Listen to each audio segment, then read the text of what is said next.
Bonjour pour tout le monde. Aujourd'hui, on va voir ensemble l'électrocardiogramme. En fait, comme vous avez vu avec les autres spécialités, dans chaque spécialité, il y a un examen complémentaire qui est indispensable. Par exemple, en pneumologie, la radiographie thoracique, c'est un examen qui est indispensable. En hématologie, la même chose, la numération de la formule sanguine, par exemple, c'est un examen qui est systématique et qui est indispensable.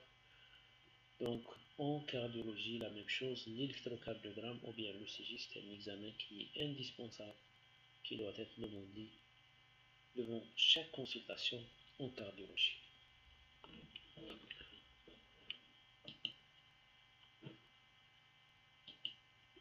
Donc, comme définition, l'électrocardiogramme ou bien l'ECG, c'est l'enregistrement de l'activité électrique du cœur. En fait, le premier enregistrement de l'activité électrique du cœur fait en 1903. En 1913, donc, la description de l'ECG par Einthoven, et en 1920, donc, première description et enregistrement d'un battement cardiaque par Sir Thomas Lewis. Un petit rappel, donc, avant d'entamer l'électrocardiogramme. En fait, c'est le plan anatomique et histologique. Donc, le muscle cardiaque est constitué de deux muscles, donc, distincts. Le muscle strié, le muscle différencié, et le muscle indifférencié. Donc, le muscle cardiaque indifférencié, donc, qui constitue donc la pompe cardiaque, soit la pompe gauche pour le ventricule gauche ou bien la pompe droite pour le ventricule droit, et le tissu myocardique différencié ou bien le tissu nodal, ce tissu qui est responsable de la genèse et de la propagation de l'activité électrique au niveau du cœur. Ce tissu nodal est constitué de haut en bas d'une sinusale. C'est une petite structure située à la jonction de la veine cave inférieure avec l'oreillette gauche, avec le toit de l'oreillette gauche. Donc cette structure elle est responsable de la genèse, donc de l'activité électrique du cœur. En fait, c'est le pacemaker physiologique du cœur. À l'étage auriculo-ventriculaire, c'est le nœud auriculo-ventriculaire. La chauve Tawara, donc la première ressource, c'est une petite structure qui organise la transmission donc, des excitations des oreillettes vers les ventricules gauche. Donc le physioloïs qui est une bande, donc le tissu myocardique indifférencié qui relie le nœud auriculo-ventriculaire aux deux branches. Donc cette structure aussi, donc elle assure le lien entre le nœud auriculo-ventriculaire et les deux branches qui assure donc l'innervation des deux ventricules. La branche droite qui assure l'innervation du ventricule droit et la branche gauche qui assure donc la stimulation du ventricule gauche. En fait, la branche gauche elle est subdivisée en deux demi-branches, la branche antérieure et la branche postérieure. Donc, ce tissu nodal, il se termine par le réseau Purkinje ou bien le réseau de Purkinje qui est en contact direct avec le myocarde indifférencié. Donc, quelles sont les caractéristiques de ce tissu nodal? En fait, il a quatre caractéristiques, quatre propriétés fondamentales. La première et l'essentielle, c'est l'automatisme qui la propriété de dépolarisation spontanée à l'intervalle régulier. La deuxième, c'est l'excitabilité, c'est-à-dire c'est la dépolarisation sous l'influence d'un stimulus. Et la troisième, c'est la conductibilité, c'est-à-dire c'est la capacité de transmission d'un stimulus aux cellules voisines. Donc,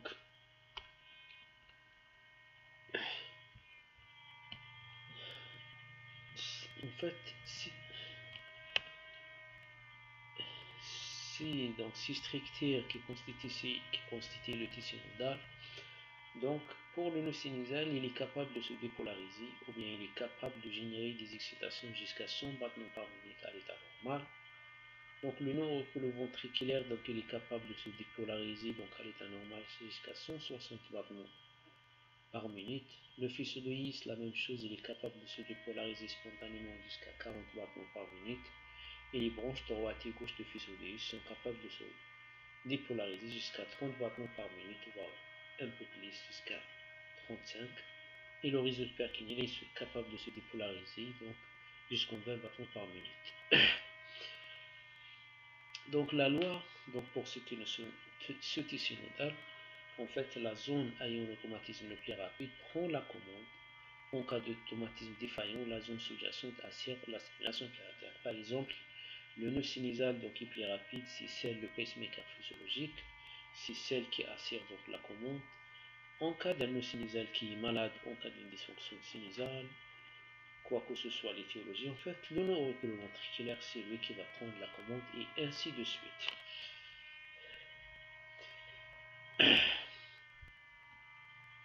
Donc toujours un schéma donc représentant donc ce tissu nodal et la conséquence donc de dépolarisation des différentes circuits cardiaques.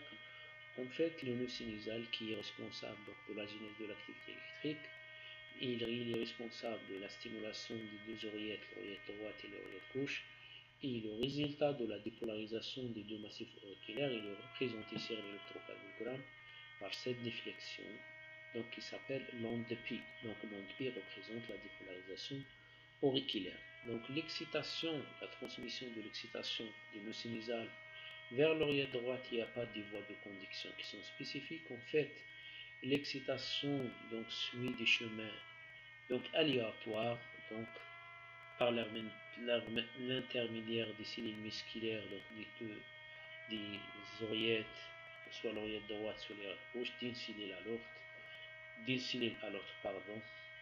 On appelle ça donc la conduction en tâche de vie. Donc arrivons au niveau donc à l'étage auriculo-ventriculaire, c'est le nœud auriculo-ventriculaire voilà, qui assure donc l'organisation et l'organisation et le passage de ces afflux vers le faisceau de His et les deux branches. Donc après donc la dépolarisation auriculaire, il y a ce temps qui est le pic, c'est-à-dire le débit de l'onde Pi jusqu'à le débit de QRS, qui représente le temps de conduction auriculo-ventriculaire, c'est-à-dire le temps nécessaire pour l'excitation, donc pour qu'elle puisse passer 10 oreillettes vers donc, le réseau perkinien et activer les deux ventricules. Donc après les longues Pi, il y a le complexe QRS. Ce complexe, en fait, c'est le résultat de la dépolarisation des deux ventricules, le ventricule droit et le ventricule gauche en même temps. Après, donc, le QRS, donc, la dépolarisation des deux ventricules, ils font une repolarisation des deux ventricules, bien sûr. Donc, elle est représentée par l'électrocardiogramme, par l'onti. Donc, l'onti, elle représente la repolarisation ventriculaire. Donc, c'est-à-dire, vous posez la question, on a une repolarisation ventriculaire, où est la repolarisation auriculaire? En fait, la repolarisation auriculaire, elle n'est pas visible parce qu'elle est de petite, donc de petite amplitude. Donc c'est pour cela, donc on ne peut pas la voir s'il y a un tracé normal. Donc sur l'électrocardiogramme, je répète, l'onde Pi représente la dépolarisation des deux oreillettes, le complexe QRS représente la dépolarisation des deux ventricules, l'onde T représente la repolarisation ventriculaire, l'espace P qui représente le temps de conduction auriculo-ventriculaire, donc le segment ST et l'onde T représentent donc les phénomènes de repolarisation ventriculaire. La repolarisation auriculaire, elle n'est pas visible sur l'électrocardiogramme. Toujours donc pour l'enregistrement graphique du cercle cardiaque, toujours on a donc l'onde P, donc l'espace PR, le complexe QRS, l'onde T, le point J, donc c'est le point de remonte, le segment ST et l'onde S,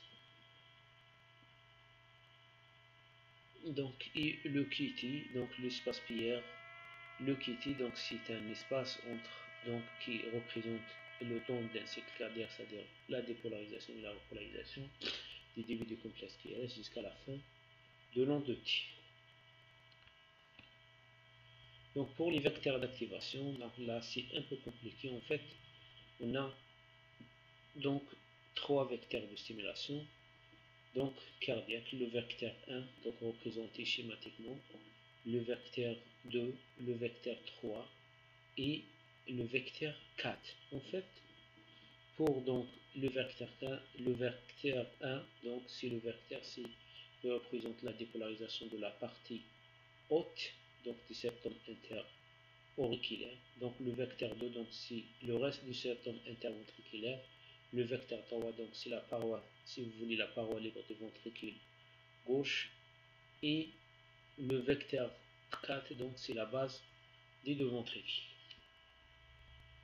Donc, comment on enregistre une activité cardiaque? En fait, pour enregistrer une activité électrique du cœur, il faut un appareil et les dérivations d'enregistrement.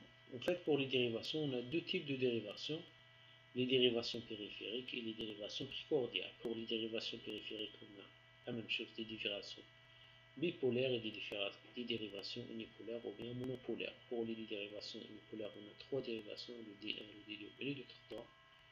Pour les dérivations périphériques et unipolaires, on a la même chose, trois dérivations, la VR et la VF. Pour les dérivations primordiales, en fait, là, on a presque de V1, donc jusqu'au donc V9. On a de V1 les dérivations standards jusqu'à V6, c'est-à-dire c'est les dérivations qui explorent le précordium gauche. Donc on a les dérivations V7, V8, V9, c'est les dérivations postérieures qui explorent la base du ventricule. On a des dérivations qui explorent uniquement donc le précordium droit, donc surtout le V3R et le V4R. En fait, pour les dérivations périphériques, voilà donc l'emplacement de ces dérivations sur le précordium. Pour les dérivations donc périphériques, c'est des dérivations qu'on enregistre grâce aux électrodes au niveau du membre. Donc les dérivations périphériques explorent l'activité électrique du cœur dans un plan frontal, et les dérivations précordiales enregistrent donc l'activité électrique dans un plan horizontal. Donc pour les dérivations précordiales, on peut calculer, périphériques, on peut calculer grâce donc à ces dérivations de l'axe électrique du cœur. Donc pour la nomenclature, en fait, surtout pour le complexe QRS, en fait, le complexe QRS, donc on a différentes ondes, 6 ondes, donc il y a des ondes qui sont négatives, des ondes qui sont positives. En fait, pour la définition QRS, c'est simple. Pour l'onde R, en fait, toute onde positive, sur l'électrocardiogramme, pour le QRS, c'est une onde R. Et toute onde négative qui est précédée par une onde positive, c'est une onde S. Et toute onde négative qui n'est pas précédée par une onde positive, c'est une onde Q. Donc voilà, c'est simple. Par exemple, là, on a une petite onde Q, grande onde R et petite onde S. Petite onde S, pardon. En fait, pour majuscule ou minuscule, en fait, si l'amplitude des ondes dépasse les 7 mm, donc ça doit être représenté par donc en majuscule. Si elle est donc de moins de 7 mm, donc elle est représentée en minuscule. Donc là, ici, grande onde R, grande onde S, la petite onde R, grande onde S, grande onde Q, petite onde R, grande onde Q, grande onde R et petite onde S, ici petite onde R, petite onde S, et c'est petite onde R, grande onde S et grande R'. En fait, si on a deux ondes positives, donc on dit R, R' ou bien R1, R2. Quelles sont les différentes modalités de l'électrocardiogramme? En fait, on a plusieurs types de l'électrocardiogramme. On a le CJ standard de dérivation de repos, donc le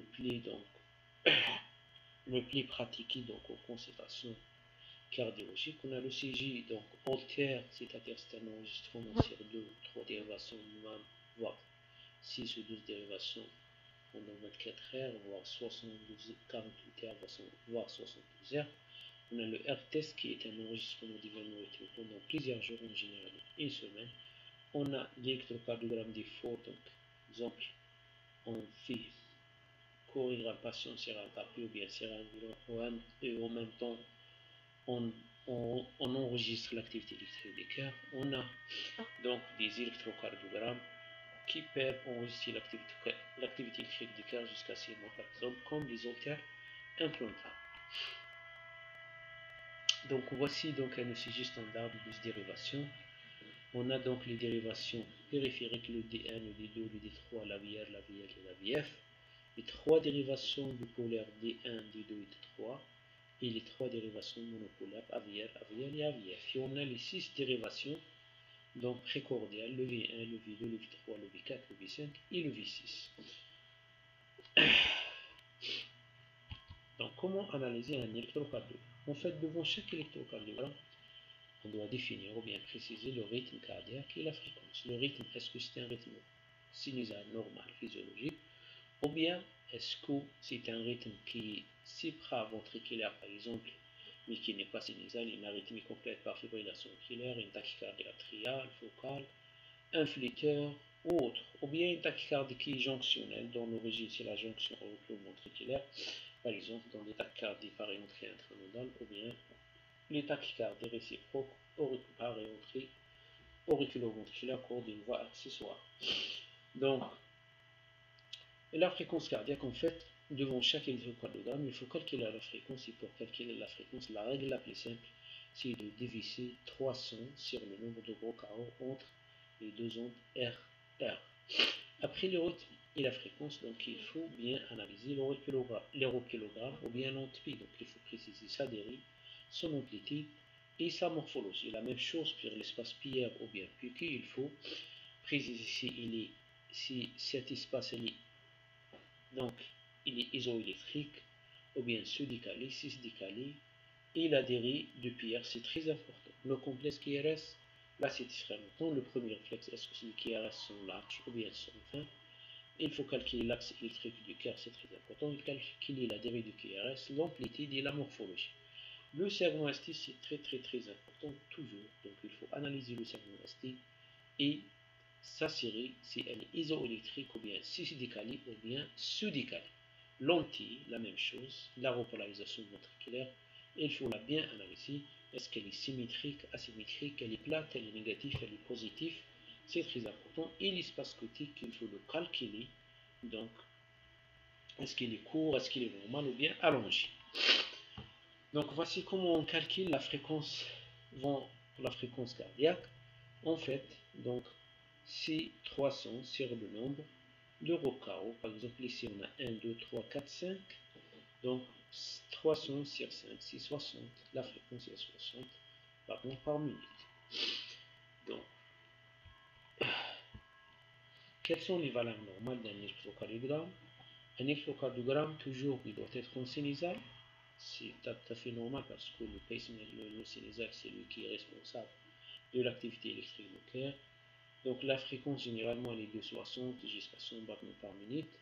L'antpi, donc, elle a une durée de 0,08 jusqu'à 0,11 secondes.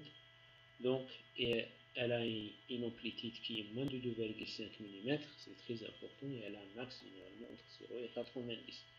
La dérive de PR, elle est entre 0,12 et 0,20.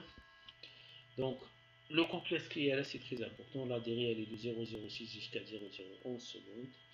Donc, l'axe, donc ça dépend.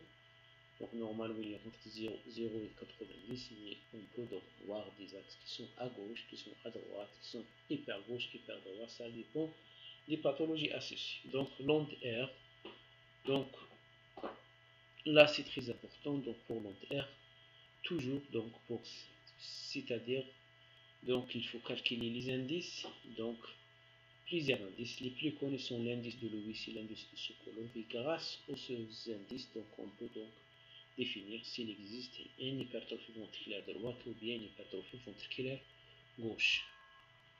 Donc le segment ST, toujours il doit être isoélectrique et souple. L'anti, donc l'axe entre moins 10 et plus 70, elle est asymétrique, donc avec une descente qui est lente et une amplitude qui doit être toujours inférieure à celle du QRS. Et généralement, toujours la polarité de l'anti elle suit la polarité du complexe QRS. Donc l'espace QT, donc normalement il est aux alentours de 400 millisecondes.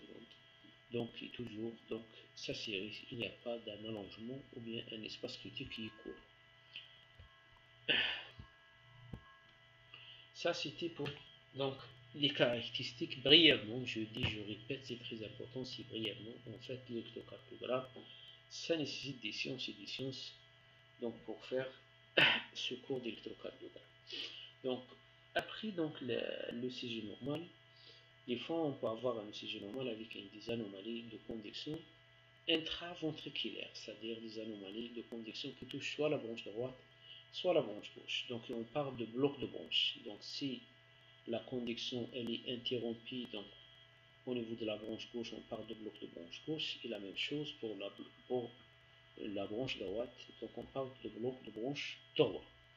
Donc pour le bloc de branche gauche, en fait le bloc de branche gauche toujours il est presque pathologique, toujours si on diagnostic donc un bloc de branche gauche, c'est l'électrocardiogramme, il faut chercher en dessous s'il y a une pathologie cardiaque qui peut expliquer ça, surtout une cardiopathie ischémique ou autre, par exemple une cardiopathie dilatée ou bien une évolution d'une hypertension artérielle.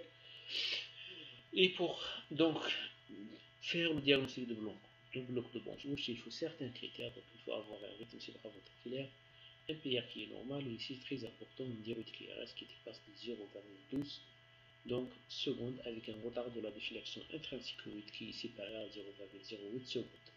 Pour donc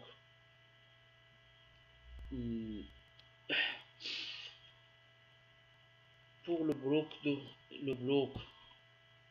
branche donc droit, c'est la même chose. Donc les signes électriques de bloc de branche gauche, donc en général, c'est en V5, en V5, V6 et on dit un AVL. Donc pour le bloc de branche droit, c'est la même chose. Donc il faut une conduction supraventriculaire, un espace piliaire qui est normal, des QRS qui sont larges, qui dépassent les 0,12 millisecondes avec une déflexion intracycloïde qui dépasse les 0,08 secondes, avec des ondes R qui sont larges, en aspect en dôme ou bien en M, en V1 et V2.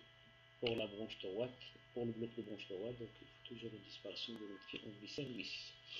Donc après les blocs de branche, donc soit droite soit gauche, qui sont la manifestation, si vous voulez, d'une interruption donc de la conduction dans ligne de deux branches, on a les hémiblocs. En fait, les hémiblocs qui intéressent surtout les deux subdivisions de la branche gauche, soit l'hémibloc antérieur gauche, donc qui touche la branche supérieure ou bien antérieure, ou bien l'hémibloc postérieur gauche qui touche la branche postérieure. Donc ici, c'est trop simple. Donc pour l'hémibloc antérieur gauche, toujours on a une déviation axiale de QRS qui est à gauche qui donc supérieur des plus de moins 30 donc degrés avec un aspect QR en D1 et AVR et RS en D3.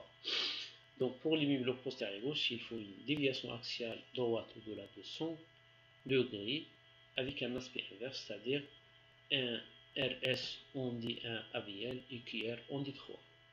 Donc on peut avoir les biblocs, c'est-à-dire un bloc de branche droit avec un hémibloc antérieur gauche ou bien un hémibloc postérieur gauche. Donc voici une image d'un hémibloc postérieur gauche. Donc l'aspect QR on dit un AVL et RS on dit 3 avec un axe à gauche.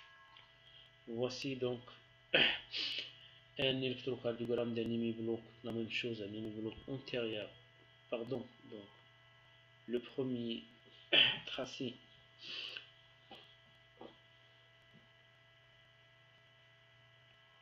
donc le premier tracé c'est un hémibloc, pardon, c'est un hémibloc postérieur gauche, et le deuxième tracé donc c'est un hémibloc antérieur gauche avec un aspect QR qui est bien visible, donc petite onde qui grande onde R en D1 et on avait la même chose, petite onde qui grande onde R et aspect R, petite onde R, grande onde S, on dit D3 AVR avec un axe qui est à gauche qui est donc vers AVR, c'est-à-dire il est vers moins 40 presque, avec la persistance donc des ondes S. Donc on tire tout le précordium, donc ça signifie donc un hémibloc antérieur gauche. Pour le bloc de branche gauche, donc voici un tracé qui est typique. En fait, le premier réflexe, on voit des QRS qui sont larges. Toujours, si on voit, donc on constate des QRS qui sont larges sur le cartographe, il faut toujours d'emblée soit chercher un bloc de branche droit ou bien un bloc de branche gauche.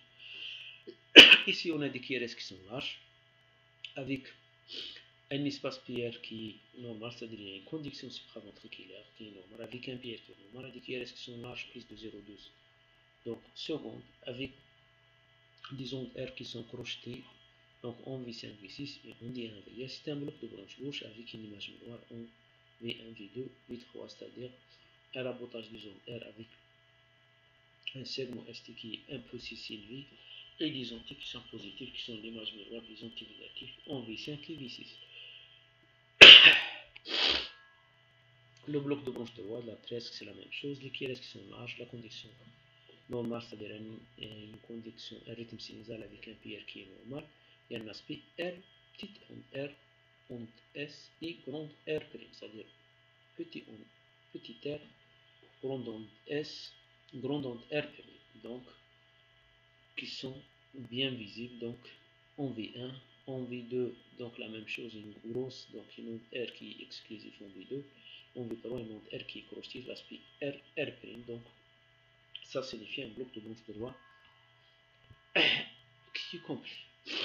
En fait, pour les blocs de branche, on peut avoir des blocs de branche droit qui sont soit droite, soit gauche, qui sont complets ou bien incomplets. Et la différence, c'est la dérive. Donc, si on voit donc les signes avec des QRS qui sont un peu larges, c'est-à-dire qu'on part des blocs incomplets, mais avec des QRS qui sont larges, plus de 0. Donc, 12, c'est un bloc de branche gauche qui est complet. Quel est l'intérêt de l'électrocardiogramme? En fait, l'électrocardiogramme, c'est un examen qui est essentiel pour le diagnostic de la surveillance de toutes les cardiopathies ischémiques, valvulaires, les myocardiopathie dilatée hypertrophique, les troubles de rythme et de la conduction dans les péricardites et dans les cardiopathie hypertension. De toute façon, l'électrocardiogramme, c'est un examen systématique, essentiel, indispensable, qui doit être fait et demandé devant chaque consultation en cardiologie. Et merci.